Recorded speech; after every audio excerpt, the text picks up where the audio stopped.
One of the changes that I've certainly observed in myself concerns anger.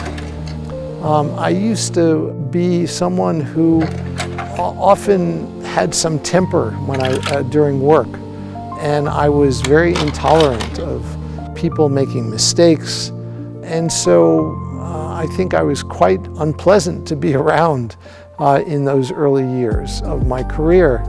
And one of the things that I've noticed with meditation, and people close to me certainly have reported, that over time I became much less prone to that kind of anger. And these days I don't experience much of that at all. I'm Richard Davidson, and I am the director of the Center for Healthy Minds and a professor of psychology and psychiatry at the University of Wisconsin-Madison in the United States. I'm a neuroscientist by training.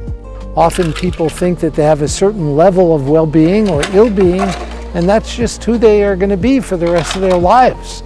And the research shows that that's just not true, that every human being actually has the capacity to flourish.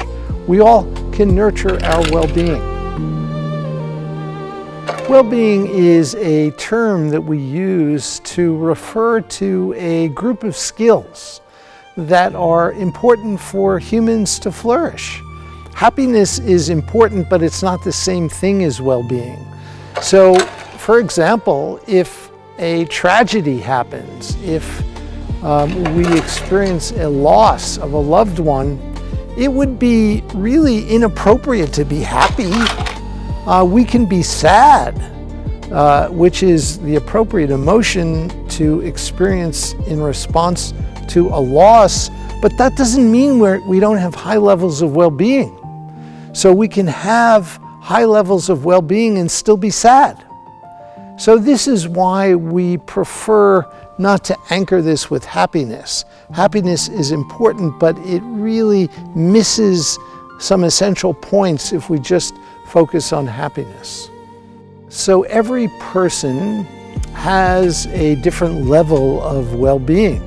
What we do have a strong conviction about is that for most people, they can actually do better. We can learn the skills of well-being which can improve our capacity to flourish.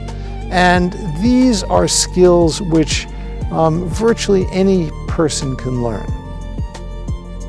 And the skills include the skills of awareness, being able to be self-aware and to be aware of what's going on in our mind. A second skill consists of the skill of connection, being able to connect to others and to our place, to nature.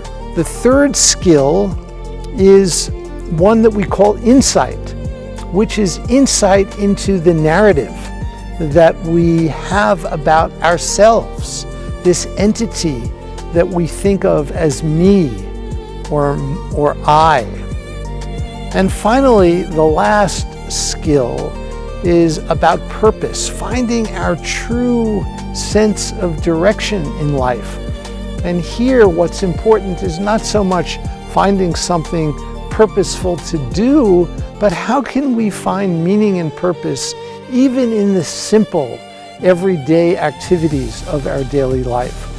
So how can we learn the four key skills or pillars of well-being: awareness, connection, insight, and purpose?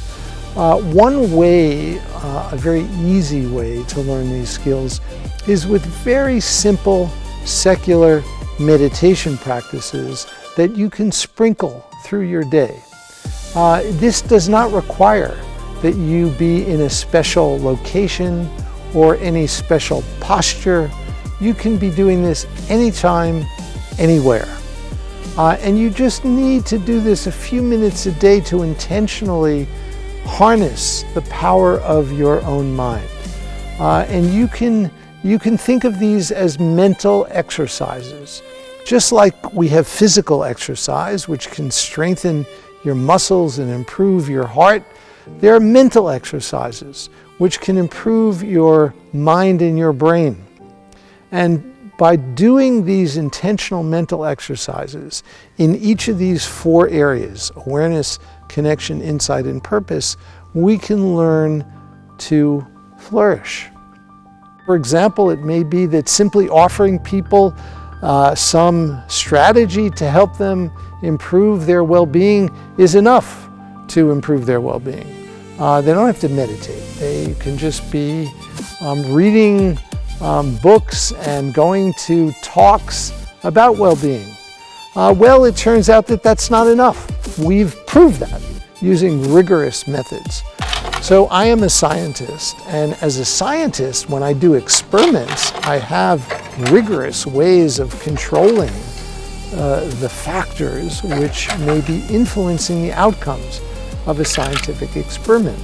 And in research that we do with meditation, one of the things that we're interested in is establishing that it is indeed because of meditation that we're seeing these changes. And there we can be very rigorous. So we can have groups that receive very similar instructions, but they don't learn to meditate. And we can use those kinds of conditions to rule out certain alternative explanations. We can have control groups that receive these kinds of interventions, but they don't receive the meditation piece and they don't show the same improvements in their well-being. So there are ways in which we can design very carefully scientific experiments to show that the meditation, in fact, does make a difference. Over the years, I've noticed changes in myself as a function of meditating, but they're not instantaneous changes. They're not like that at all. They're gradual, step by step. And it takes quite a long time to really see the fruits of these practices. So one of the things that's important to learn along this journey is patience, because it does take some time. It's like trying to change the course of a river that's been flowing in a particular direction. Our minds are like a river. They're flowing in a certain direction, and it's very hard to change that. So we have to nurture it slowly, gradually, step by step. The world is really suffering today. There's so much ill-being. Rates of depression are rampant. Depression is the leading cause of morbidity worldwide today, according to the World Health Organization. And we know that well-being actually gets under the skin and affects our physical health in ways that are consequential and actually determine our life expectancy. So the message is that we all can nurture our well-being. And it's a very urgent public health need. Just as humans have all learned to brush their teeth, we can learn to nourish our mind. And the very future of humanity as we know it depends on this.